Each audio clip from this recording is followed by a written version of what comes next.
Hey everyone, Sebastian here, back again with another question from Bluebook Test 1, Reading and Writing Module 1. This time question 17. After this, we only have 10 left in this section. And it is another grammar question. They like to group them together toward the end, so let's try it out. American writer Edwidge Danticat, who emigrated from Haiti in 1981, has won acclaim for her powerful short stories, novels, and blank. Her lyrical yet unflinching depictions of her native country's turbulent history. Writer Robert Anthony has compared Danticat to Nobel Prize-winning novelist Toni Morrison.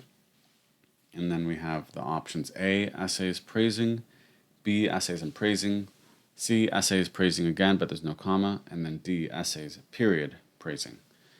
Okay, so if any of you have read Edwidge Danticat, you should let me know. I think I read one of her novels and it was really good, so I would recommend her. And then obviously Toni Morrison's amazing. But American writer Edwidge Danticat. So what's going on in this sentence, right? So when we have a period as an option, if you look at this, you can tell it's a boundaries question because the words are more or less the same, but the punctuation that's separating them is different, right? Two of them have no punctuation. One of them has an and then two of them, one has a comma and one has a period. So the question we want to ask ourselves is the period necessary or not? And then if it's not necessary, what do we need happening, right? So in the first part, we have writer Edwidge Danticat, and then we have this parenthetical phrase, right? So we don't have to focus on that too much. Has won acclaim. So that's already an independent phrase or independent clause.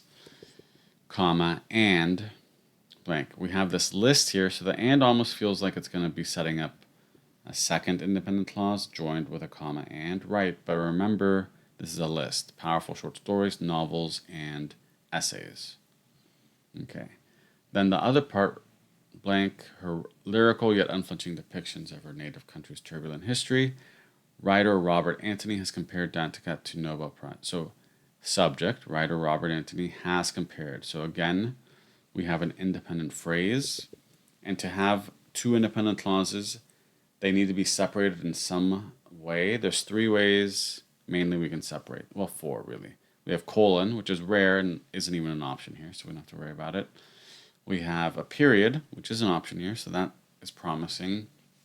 We have a semicolon, which, if you see a semicolon or a period and as choices, you can almost surely say both of them are wrong because they're used interchangeably. And how would you pick then, right? But there's no semicolon here. So again, and then we have a comma with a fanboys, right? The fanboys are the coordinating conjunctions.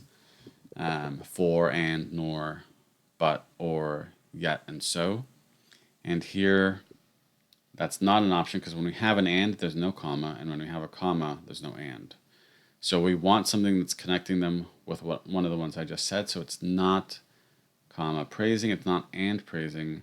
And this one just doesn't do it, right? So this is like a comma splices A, and then B and C are kind of run-on sentences. They're all kind of run-on sentences, but the comma splice is a specific term. It's going to be D, right? So the first part is its own sentence telling us who Edwidge Danticat is and what she's won acclaim for. And then the second part, praising her lyrical yet unflinching depictions of her native country's turbulent history. Writer Robert Anthony has compared Danticat to Nobel Prize-winning novelist Toni Morrison, so that's its own sentence and it works. So we go with that. And then the thing that makes this one hard is that the beginning of the second sentence, where the blank is part of a introductory phrase, right? Or so it feels almost like it could go with the first part. It doesn't feel like you've hit immediately on the subject and verb, because that doesn't come until after, right, when we get to Robert Anthony has compared. And that's how they're trying to throw you off, right? In these grammar questions, they're always trying to do little tricks, little variations to make it not feel as formulaic as it actually is. So you just want to be aware of that. And what really helps in not getting tricked up, right, is looking at the answer choices, comparing them, and remembering just the basic rules of the grammar. So if you have questions on this one, let me know. If you have another way of thinking about it, I'd love to hear it. Otherwise, I hope it's sunny where you are. And if it's raining, I hope it is cleaning your windows and watering your plants. Bye.